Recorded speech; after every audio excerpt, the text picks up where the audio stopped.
창세기 36장은 에서의 족보입니다. 야곱은 언약의 사람입니다. 하나님께서 아브라함과 이삭을 거쳐 야곱에게 약속을 이어가셨습니다. 그렇다면 에서는 어떤 사람입니까? 에서는 언약 밖에 선 사람입니다. 장자의 명분을 팥죽 한 그릇에 팔아넘긴 사람이고 부모님의 마음을 아프게 했던 사람입니다. 결국 동생 야곱과는 다른 길을 걸어간 사람입니다. 그런데 오늘 본문을 보면 성경은 그 에서의 족보를 한 장에 걸쳐서 그것도 매우 상세하게 기록합니다.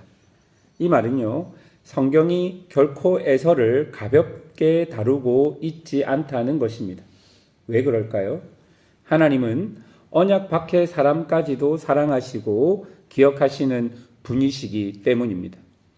첫 번째로 본문을 통해 우리가 볼 것은 그들의 이름을 기억하시는 하나님의 모습을 볼 수 있습니다.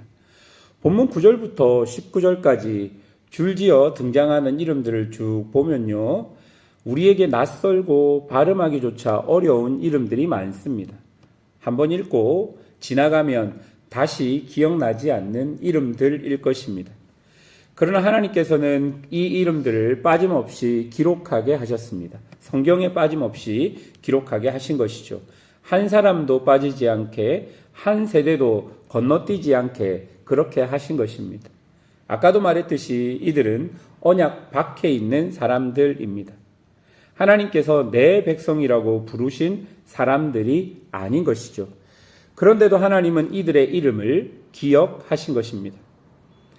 우리는 종종 하나님께서 언약의 백성만 사랑하시고 그 외의 백성들, 그 외의 사람들에게는 무관심하신 분처럼 생각하곤 합니다.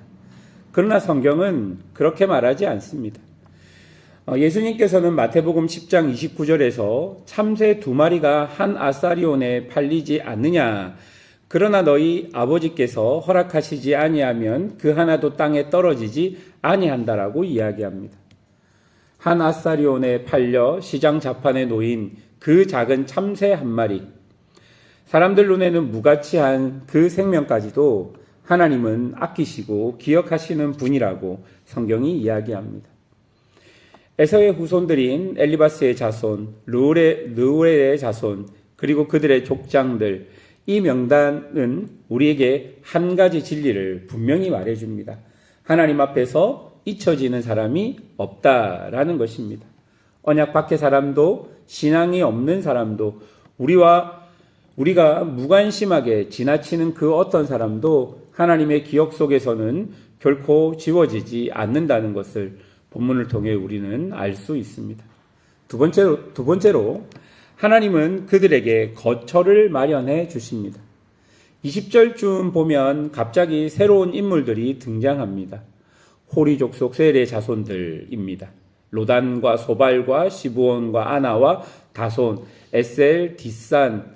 여러분, 이들은 본래 그 산지에 살던 토착민들이었습니다. 그런데 이들의 이름이 왜 에서의 족보 한가운데에 들어갔을까요?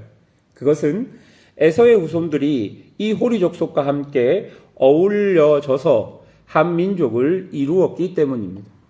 에서가 정착한 땅, 그 땅의 이름이 바로 세일입니다. 털 많은 자 에서와 어딘가 닮아 있는 이름입니다. 그리고 이 세일산은 훗날 에돔이라고 불리게 되는 것이죠. 신명기 2장 5절에서 하나님은 이스라엘 백성에게 이렇게 말씀하십니다. 내가 세일산을 에서에게 기업으로 주었음이라. 가나안 땅을 야곱 자손에게 주신 그 하나님께서 세일산은 에서의 자손에게 주셨다고 직접 선언하고 계시는 것이죠. 그래서 신명기 23장 7절도 이렇게 말합니다. 에돔 사람을 미워하지 말라. 그는 너의 형제임이니라. 하나님은 단지 이스라엘에게만 땅을 주신 분이 아닙니다. 모든 민족에게 거할 곳, 그곳을 정해주신 분이십니다. 모든 인종, 모든 부족, 모든 족속이 자기 자리를 갖고 살아가도록 하나님께서 그 경계를 손수 정하셨기 때문입니다. 이것이 바로 신학을 공부해 보면 우리가 알 수 있는 일반 은총입니다. 구원의 은혜와는 구별되지만 분명히 하나님의 은혜는 햇빛처럼 빛처럼 공기처럼 모든 사람에게 차별 없이 임하는 은혜가 분명히 있습니다. 에서의 자손들이 세일산에서 양떼를 치고 포도밭을 가꾸며 살 수 있었던 것, 여러분, 그것은 우연이 아니었습니다. 그것이 바로 하나님의 일반 은총, 손길이었다는 것입니다. 세 번째로 하나님은 그들 가운데 왕을 세우십니다. 본문 31절을 보십시오. 이스라엘 자손들이 다스리는 왕이 있기 전에 에돔 땅을 다스리던 왕은 이러하니라 라고 기록합니다. 이스라엘의 왕이 세워지기 전에 에돔에는 이미 왕들이 있었습니다. 거기 보면 벨라, 요바, 푸삼, 하닷, 삼라, 사울, 바알, 하단, 하달, 무려 8명의 왕입니다.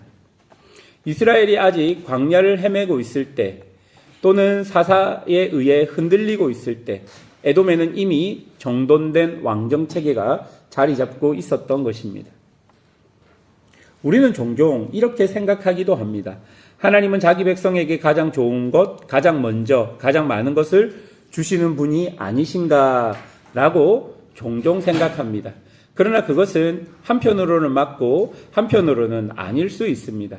성경은 그렇게 인간의 인생과 삶을 단순하게 이야기하지는 않습니다. 다니엘 4장 17절에는 이렇게 선언합니다. 지극히 높으신 이가 사람의 나라를 다스리며 자기의 뜻대로 그것을 누구에게든지 주시며, 하나님은요 이스라엘의 주권자이기도 하시지만 이방 모든 나라의 주권자라는 것을 우리에게 말해주고 있는 것입니다. 그들의 왕들도 그들의 통치 체제도 결국 하나님 손에 있다는 것을 우리에게 말해주고 있는 것이죠. 예수님께서도 마태복음 5장 45절 이렇게 이야기합니다. 하나님이 그 해를 악인과 선인에게 비추시며 비를 의로운 자와 불의한 자에게 내려 주심이라. 하나님의 은혜는 우리가 그어놓은 경계선을 훨씬 넘어서 흐르게 되는 것이죠. 저들은 하나님의 은혜에서 멀리 있다고 단정짓는 그곳에 하나님은 이미 자신의 손길을 펼치고 계신 것입니다. 사랑하는 여러분, 창세기 36장은 우리에게 무엇을 말하고 있습니까? 이 길고 낯선 족보가 우리에게 던지는 질문은 무엇입니까? 이 36장을 통해 우리는 우리의 시선을 바꾸어야 합니다. 우린 너무 자주 세상 사람들을, 믿지 않는 이웃들을, 다른 길을 걸어가는 사람들을 우리와 전혀 다른 존재로 봅니다. 그러나 하나님의 시선은 조금 다를 수 있습니다. 그분은 그들의 이름을 기억하시고 그들에게 거처를 주시고 그들 위에도 통치를 행하십니다. 우리도 그 은혜의 시선으로 사람들을 바라보아야 할 것입니다. 그리고 우리 정체성을 다시 한번 생각해 보십시다. 에베소서 2장 12절에서는 이렇게 이야기합니다. 그때에 너희는 그리스도 밖에 있었고 이스라엘 나라 밖에 사람이라 약속의 언약에 대하여는 외인이요 세상에서 소망 없고 하나님 없는 자이더니. 여러분, 우리도 본래 언약 밖의 사람들입니다. 에서의 후손과 다를 바가 전혀 없는 사람들입니다. 그런데 에베소서 2장 13절이 무엇라고 합니까? 이제는 전에 멀리 있던 너희가 그리스도 예수 안에서 그의 피로 가까워졌느니라. 언약 밖에 있던 자에게까지 손을 내미시는 하나님, 그 은혜가 바로 우리에게 임했다는 사실을 잊지 말아야 할 것입니다. 그래서 우리는 그 은혜의 통로가 되어야 합니다. 하나님께서 에서의 후손까지도 잊지 않으셨다면 우리는 우리 곁에 한 영혼도 가볍게 여길 수 없는 것입니다. 직장 동료와 식당의 종업원 혹은 매일 마주치는 이웃, 우리가 마음으로 멀리했던 그 사람, 그 한 사람까지도 하나님의 기억 속에 있는 사람임을 우리가 기억해야 할 것이고 그 사람을 위해 기도해야 하는 것입니다. 말씀을 맺겠습니다. 언약 밖에도 임하는 은혜는 반드시 있습니다. 자기 백성이라고 부르지 않았던 자들에게도 하나님은 거처와 왕권을 주셨습니다. 그분이 우리의 하나님입니다. 우리 또한 그런 언약 밖에 임하는 은혜를 통해서 우리 또한 하나님의 백성이 된 것입니다. 그 은혜를 기억하셔야 합니다. 그리고 우리 주변에 있는 예수를 믿지 않는 사람들에게도 긍휼의 눈으로, 긍휼의 마음으로 그들에게 다가가시고 하나님께서 우리를 통해 그들을 구원받은 공동체로 이끄시기를 원하신다는 그 하나님의 눈길로 우리 주변의 사람들을 바라보시는 그런 성도들이 되시기를 주님의 이름으로 축원합니다. 함께 기도하겠습니다.